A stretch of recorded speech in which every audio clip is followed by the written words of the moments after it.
The pros and cons of starting in media res. My name is Gina. I'm an author, editor, publishing professional. I help you make your writing better. In media res is a Latin phrase that means in the middle of the action, and this means exactly what it sounds like, that you start your book in the middle of the action. Now, the pro of this is that you've started with something that is exciting, that there is action happening right off the top. The con of this is if you start in the middle of like literal actual action is that it is very disorienting. I don't know who it is I'm supposed to be rooting for. Do I care if this person escapes? What if they're the villain? What if I want them to be defeated? I don't know what's happening here. I don't know who these people are, and I don't know what the story is supposed to be doing. And so you have to find some balance in which you start in a place that is exciting and interesting and intriguing, but is not so action-packed and disorienting that your reader gives up and says, well, I'm confused. I don't know what's happening here. Does that sound hard? It is. Welcome to writing. Writing is hard. It is. Have you not heard? I'm sorry to be the one to tell you this. There are times in which you're going to be like, Gina, I have seen all of these different TV shows and all of these different stories that start right in the middle of an action scene, and I wasn't disoriented at all. And so, like, one, that author was probably exceptional and was fantastic. And two, are you sure that you actually started right in the middle of that, or were you given a bunch of context ahead of time that you have forgotten about? So part of this is if you are talking about a TV show like Alias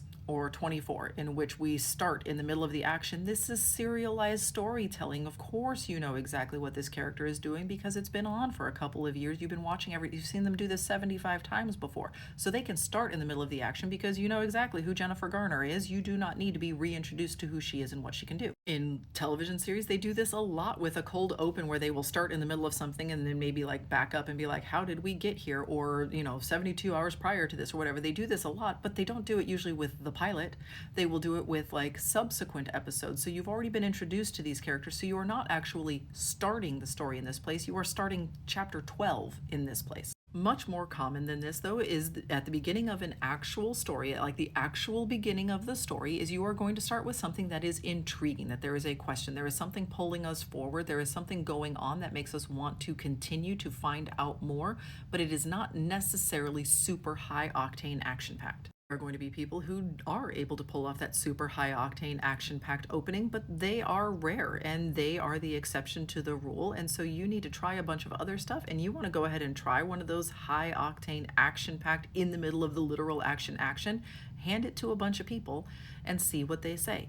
If a lot of them are like, I'm confused, I don't know what's happening here, then you got to take that as your answer that you aren't able to pull this off just yet. This is even doubly worse if you start with a bunch of action and it feels really super tense, and then we kill off the character who was at the center of this conflict, and then we start over with somebody else on chapter 1. So if you're doing a prologue in which a character is like running away from a burning building and you use all these great disgusting sensory details, and oh boy, it just feels like I'm in the middle of this action, you're doing such a good job of it, but then she like wheezes her last breath and then we start over with a different character, I'm going to put the book down. I'm not going to keep reading it because I rooted for somebody who isn't even part of this story, maybe, possibly. I don't even know if these two things are connected to each other. So the trick here often is going to be to start with something that is intriguing and that is pulling the reader forward, but is not actually confusing, overwhelming, disorienting action.